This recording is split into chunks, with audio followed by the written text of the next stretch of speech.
Good morning, good afternoon, depending on where you're watching from. My name is Shane McKenna with Sprint University, and I'm honored to be sitting down with Nick Bretwisch. Nick, how's it going? Doing all right. Thanks for having me. Thank you very much for joining me. What we're doing is we're sitting down with success. We're sharing tips and tricks in the field, giving new hires advice for some best practices, talking about prospecting tips, talking about cold call objections. Today we're going to talk about what happens after the sale. You've had a very successful last, 5 months, 6 months on a streak? 6 months, yeah. Congratulations. Appreciate it. So after the customer says yes, the customer calls you up and says, yeah, the pricing looks good, the quote looks good, let's move forward. What are the first couple things you guys do? Yeah, a lot of people do think the hardest part is just getting a hold of a customer, getting a meeting, which may be true, but there is a lot of behind the scenes stuff you need to do after the customer says yes. And usually, like, if I get a customer, that I've been proposing to for the last month or so, they give me a call, hey Nick, we want to move forward. I would say, if I was on the road, I'd say, hey, great. Kind of recap their deal a little bit. Shane, you were looking for 45 iPhones. Is that still what you're looking for? Right when I get back to the office, I'll shoot you, an email confirming everything, and then also some information that we need from the customer. So I like to send a recap of what they're going to order. They give me the thumbs up, and then, okay, great, I need these 3 things from you, or 4 things, whatever it may be. We need their business name, if, other than what we think it is, their tax ID, and their legal business address tied to the tax ID. Once I get that over, I say, okay, great, Shane, you're with Verizon right now, do you mind sending me all assuming they're porting, that is, sending me all your Verizon information, your account number, your PIN, and all the phone numbers, and obviously we would already know what device models you want.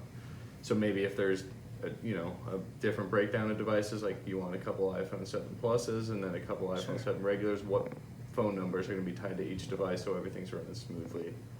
Okay. Once everything's shipped out. So then when the customer confirms their devices, you create the account, you run the credit. What happens if they come back approved only for 35 lines, they need 40 or 45? Usually you can get your manager involved right there or call business credit, and there's going to be 2 things. They're going to say, hey, we need some bank statements or competitors' bills. So you're with Verizon right now. I need, credit may ask for your last 3 Verizon bills just showing that you paid those, and then you're usually going to be okay. That's kind of a little uncomfortable to ask.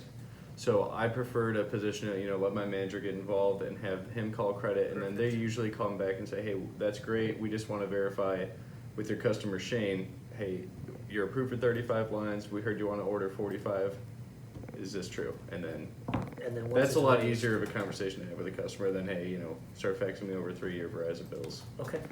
Once it's approved for the right amount of lines, you then send them a spot quote, or you guys send them over kind of a quote? Yeah, so again, like I say, I like to recap the deal via email first so everybody's got everything in writing. Then you go in and do the spot quote, give you 35 iPhone regular and 10 iPhone 7 Pluses, whatever the case may be. Send that over, and that's what, right when I'm done with that, before I send the DocuSign, I like to send them an email. Hey, you're going to get a DocuSign in about 5 minutes. Access code's going to be Sprint123. Sure.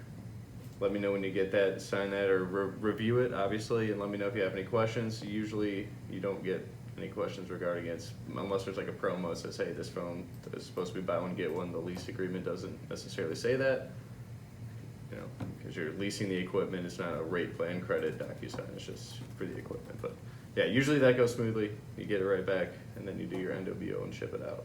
Okay, when you do the NWO on a Monday or a Tuesday, how long does it take for us to schedule the deployment and the on-site implementation? So I like to talk about that. If you're assuming you're getting a yes, I like to start to pre-emphasize that before you get the yes. But let's say you didn't have that opportunity to do so, you get that NWO done, those devices shipped out. I like to right when I submit the order, say, hey, when's a good time that works best for you and your guys in the field, girls in the field, whatever the case may be, that we can get these devices ported over.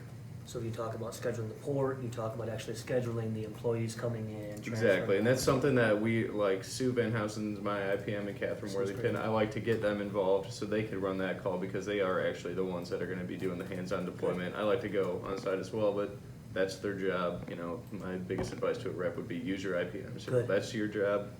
I have my job. Everybody does their job. It's going to be success for everybody. Agree. So then say the implementation goes well, the port goes well, no problems.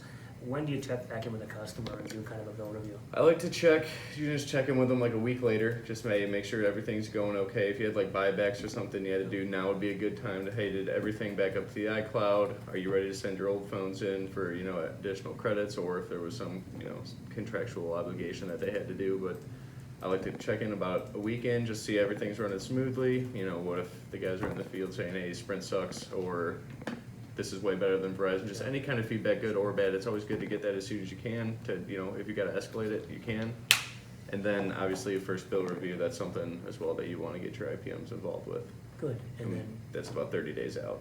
makes sense. And then at what point in the stage can you ask for the referral or a reference and ask the customer to help get into more businesses like his? I would say about anywhere after 45, in the 45 to 90 day range, assuming it's all going well, you know, because the first bill is going to have proration. So a lot of customers are like, hey, you said it was going to be 20 a line, I'm seeing 29 a line, Sure. What's going on here? It's like, so that's not always the easiest time to ask for a referral. It's like you have to wait for the clean bill, do your bill reviews, ensure everybody's, you know, getting good coverage and all that. I'd say 45 days, right after the second bill. Assuming the second bill's clean, if you could read your customer and they're happy, you know, they think they signed a good deal, go ahead and ask right then. Makes sense, makes sense. And with that, you're getting a supporter for life. They're gonna be calling you with questions, they're gonna be also recommending you additional lines. of Absolutely, business. Great, great.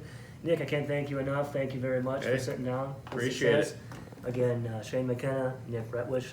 Next week, we'll talk more about implementation team, the SE team, the manager, the sales coach, and how you can use your resources. So thanks again. Yeah, no problem. I just